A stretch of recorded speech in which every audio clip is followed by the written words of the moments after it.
Say hi. I read so many good books this month, you guys. I think this was the month where I read the most books in 2023. I haven't really been reading all that much, and I feel like this month was just a really good month where I found a ton of good books, and I actually looked forward to having a little bit of me time with a book. But I actually ended up DNFing quite a bit. I think I DNF'd 3 books this month, and I don't really know what it was about those books, but we'll get into all of that. Let's get into the first couple books that I read at the beginning of July. I feel like the beginning of July was years ago, honestly. I feel like July went by so slow, but I filmed a reading sad books for a week vlog, and these books literally broke my heart into a million pieces. They are just so sad, but so good, and I highly recommend all 3. But one of the first ones that I read was You'd Be Home Now by Kathleen Glasgow. I annotated the crap out of this book. It is so highlighted. There's so many little sticky notes. There's just so many good quotes. The dialogue in this book was 10 out of 10. I just loved everything about it. I ended up giving this book a 4.75. It was almost a 5-star rating for me, but it just missed the mark by like this much. This book basically follows a high school student whose older brother is addicted to drugs. Throughout the book, you're basically seeing the main character come into herself as a person. She starts off the book being the perfect daughter, the perfect student.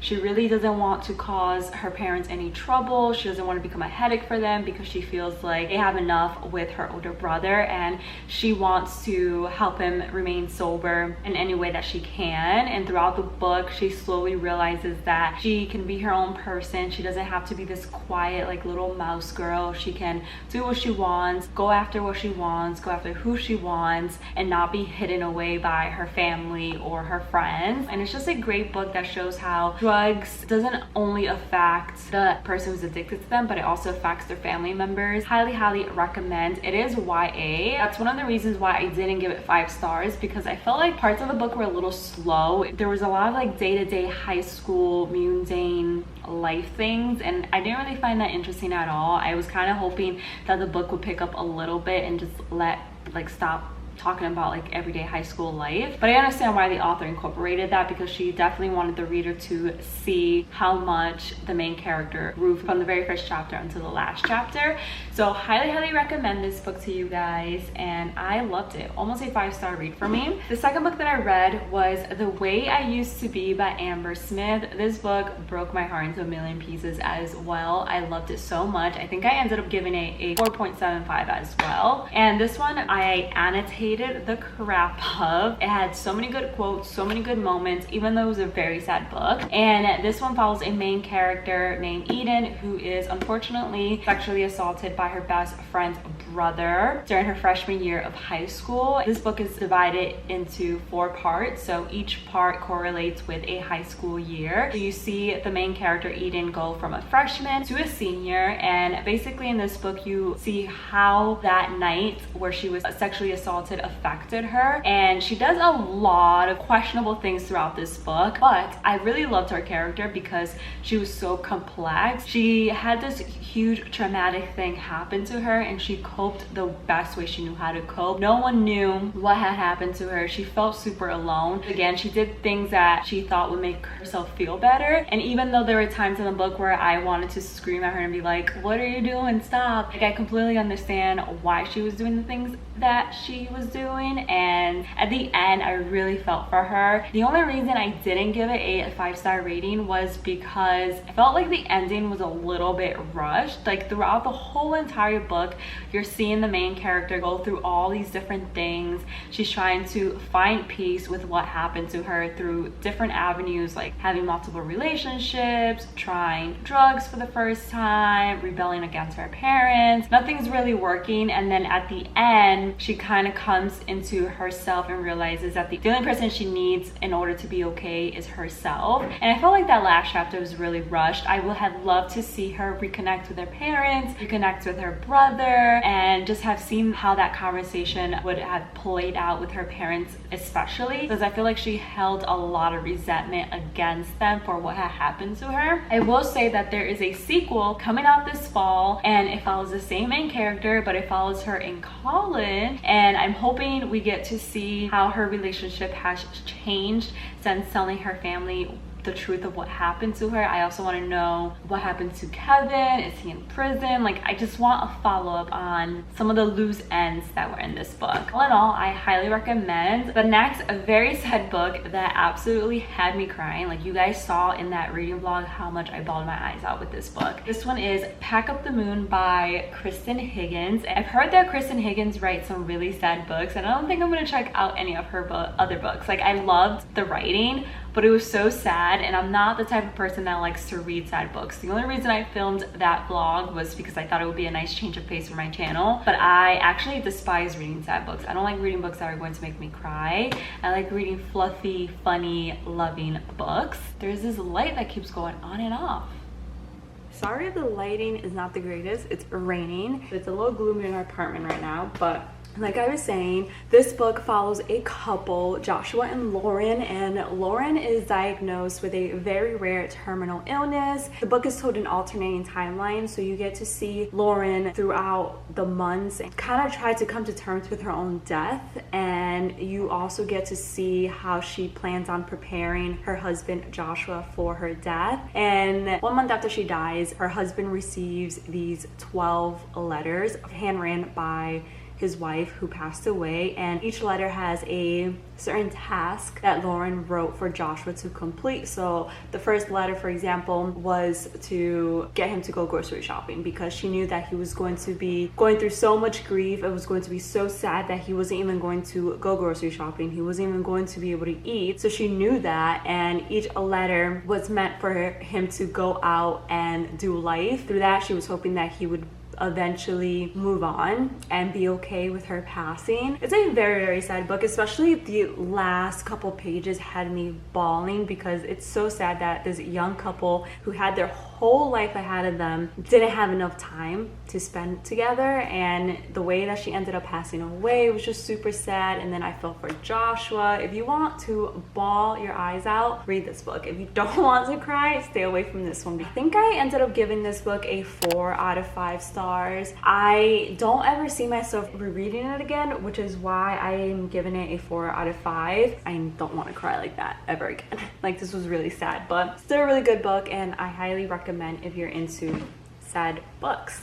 And then I read Defy Me. This is the 5th book, I believe, in the Shatter Me series. Without giving too much away, this book follows the same characters from all the other books. It follows Juliet, Warner, and Kenji. What I really liked about this one was you got to see Kenji's point of view as well as Juliet and Warner's. You also got to see little glimpses of Juliet and Warner's past to better understand the relationship, and I really, really enjoyed that, especially since I feel Warner is such a complicated character. Like, in the first book, I absolutely hated him, and now I'm obsessed with his character. He is such a great character, and I hope that him and Julia are endgame because they deserve to be together. But this is a dystopian YA fantasy type novel. It's a whole series. Like I said, this is the 5th book in the series. Definitely check out this series. I'm not done with it yet. I think I have like 2 or 3 books left, but I am planning to finish it next month. And then I had 2 rereads from last year. So I reread The Love Hypothesis by Ali Hazelwood and The Spanish Love Deception by Elena Armas. I gave both of these books 5-star ratings last year, so I wanted to reread them to see if I would still give them 5 stars a whole year later. I ended up giving The Love Hypothesis another 5 stars. Absolutely love this book. It's fake dating, it's a romantic comedy, also kind of like friends to lovers, and it's actually pretty funny. The 2 main characters are so adorable. I really, really enjoyed this book even a year later. I feel like this book is going to have a special place in my heart forever, and I'll probably end up reading it again next year because the 2 main characters are just 10 out of 10. The Spanish Love Deception is also a romantic comedy. It's also fake dating, but this one, even though I gave it 5 stars last year, when I reread it this month, I ended up giving it like a 3-star, and I feel like it's a little harsh, especially since I originally had given it a 5-star, but when I read it the second time, it was just so incredibly slow, and I noticed things about the main character Lena that I did not like. I don't know why I didn't notice these things the first time I read the book, but I really noticed certain things that I was just like annoyed with her character throughout me reading this book a second time. And I really love Aaron Blackford, like I still love him, and I think I was so obsessed with Aaron Blackford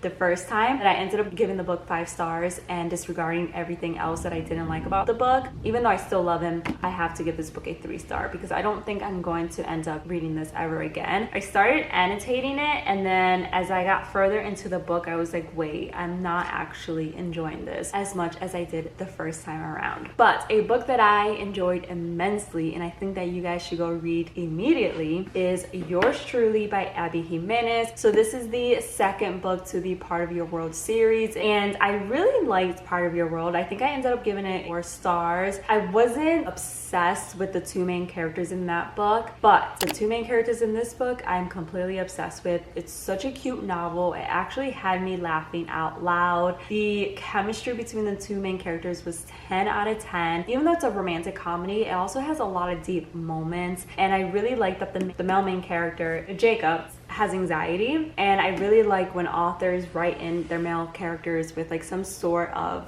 mental health problem, and I related a lot to Jacob because I also have anxiety. A lot of the things that he went through, I've gone through in my life. It was just so refreshing to read a male main character that wasn't super toxic, that had his shit together somewhat, and was also not perfect. If you want a cute little romantic comedy that's also super realistic, definitely read this book. It's also fake dating. I read a lot of fake dating books this month, but this is by far the best fake dating book I've read in a long time. So those are all the physical books that I read, and then I read a couple books on the Kindle app on my phone. Let's see. Okay, so I read Throttled by Lauren Asher. The main character, I believe her name was Maya. I already forgot these 2 people, but the main character Maya finds herself super attracted to her brother's rival in F1 racing. The whole book is based in the F1 racing world, which that was also very interesting because I've never read a book that had to deal with F1 racing. I don't know how accurate the book is with that world, but I thought that was a fun little change of pace for me. Anyways, Maya finds herself attracted to her brother's rival Noah, and Noah is like this playboy and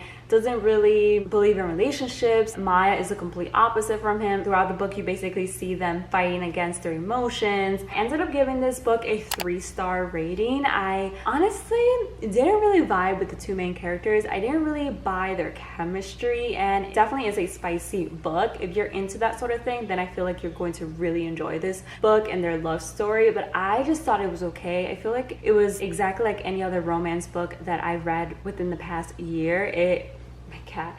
It sounded like something I've read before, even though I've never read this book or this series. It just felt super repetitive to me, and I might continue the series. I haven't really decided. There are a couple characters that I want to read about, but I'm not like super excited to continue the series, so I don't know. The verdict is still out on this one. Then I read Summer I Turned Pretty book 1. I did not expect to enjoy this book as much as I did, but I ended up loving it. I actually ended up giving this book a 4-star rating. It's super YA. It follows a character named Belly and 2 brothers, Jeremiah and Conrad, and it's basically a love triangle between these 3 people. Belly has feelings for both brothers, but her entire life she's had a crush on Conrad. The book has the most perfect summer vibes, and I love the family vibes. I love the side character Susanna. She has my absolute heart. She reminds me a lot of my godmom, which is why I think I loved her so much. It just reminds me a lot of being 16 and being Belly's age and feeling the same way she felt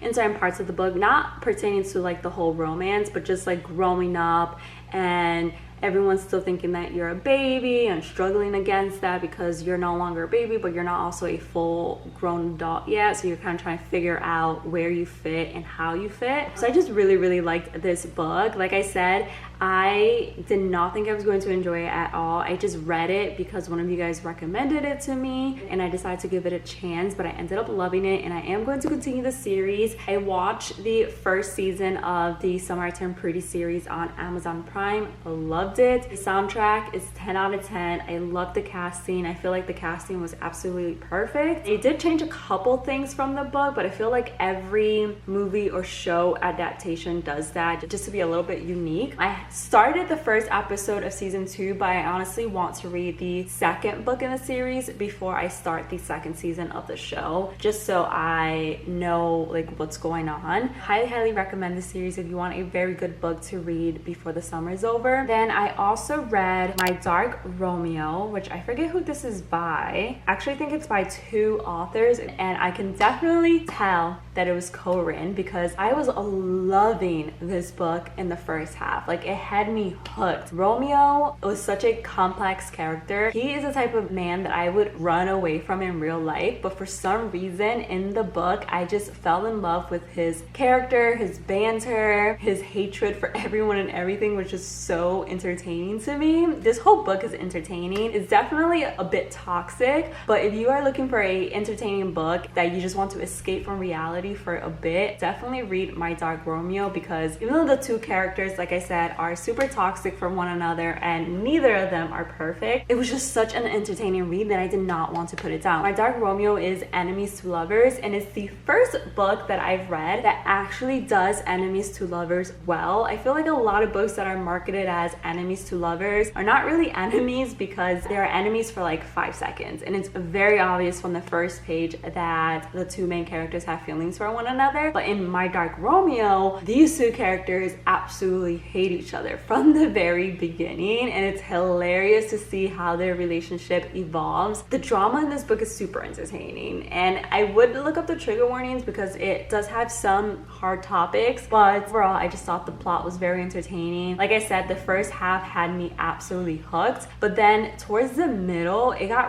really dull for me and I started like skimming. That's when I really noticed the writing styles change, and I don't know which author wrote which half of the book, but whoever wrote like the middle part, I did not enjoy their writing. If I'm being honest, this book was definitely almost a 5-star rating. It's just, like I said, it got dull for me in the middle and didn't pick up until like the last couple of chapters. But the character development for these 2 characters, Romeo and I forget the female, like I didn't really like her if I'm being honest.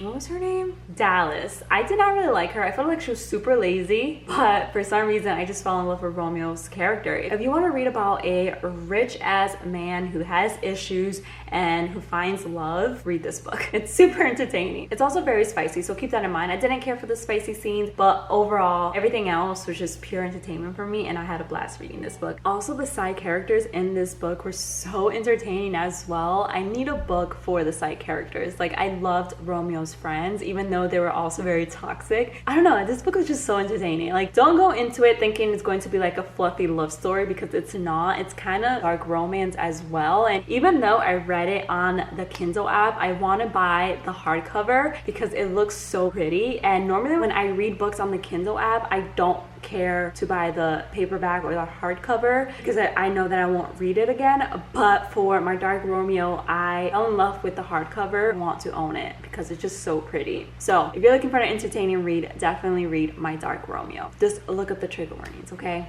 Don't say I didn't warn you. All right, and then there's a couple books after that I DNF'd. I DNF'd 1, 2, 3 books. The first book that I DNF'd was The Off-Limit Rule. It's by Sarah Adams. I made it to 47 pages and then I had enough. The 2 main characters were so annoying. The female main character, I forget her name. I don't even remember what their names were, but the female main character was a mom. She acted like a damn 12-year-old. Could not stand her dialogue. I could not stand how her character was written. Like, the author was trying to make it seem like she was cute because she was dumb and because she kept making these dumb ass mistakes, and I just couldn't see it. I was just like, girl, you have a whole child at home and you're acting like a 10-year-old.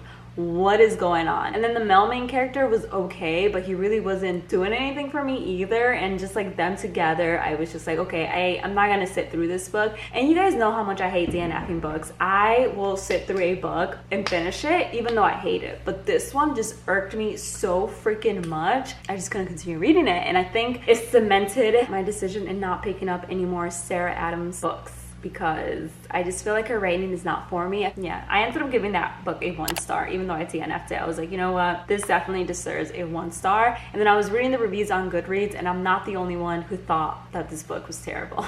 So yeah, not a fan of that one. And then these next 2 books that I DNF'd, I'm actually going to read them in August. I just needed to take a break from them because I was filming some other reading vlogs for you guys. But one of the books that I DNF'd was Royal and Gone by Emma St. Clair. Last month I read Royally Rearranged, and I gave that book a 5-star rating. Absolutely loved it. This one, I'm kind of struggling to get into the 2 characters. I'm not getting the same excitement that I got from reading the first book, so I decided to DNF it for now and go back to it in August. But it basically follows a king who needs to actually find a queen, so he sets out to find a wife, and it's a romantic comedy. It's actually pretty funny at parts, but like I said, it just really wasn't giving me what I needed to give, so I DNF'd it for now. And then I also DNF'd The Housemaid Secret by Frida McFadden. So I absolutely loved The Housemaid, which is the first book in this series, and then The Housemaid Secret is the sequel. It follows the same main character. For some reason, it's pretty boring so far. I'm only like 120 pages in, and it's not a long book by any means. It's actually pretty short, but I'm struggling to get into this book for the same reasons I'm struggling to get into the book that I just talked about. It's just not really giving me what the first book gave me, but I do want to finish it. Those are all the books that I read in July. Like I said, I feel like I read a lot of good books. I read some books that weren't that great, but for the most part, I'm really happy with how July went for reading for me. So I enjoyed so many of the books that I read, and I can't wait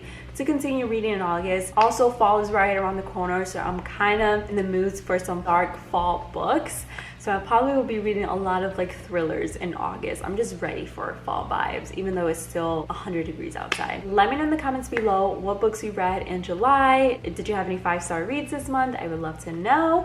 And that's pretty much it for today's video. I really hope you guys enjoyed watching. If you did, don't forget to give it a big thumbs up. Don't forget to subscribe. I would love to have you a part of my channel. And I'll see you guys in the next one. Bye, guys.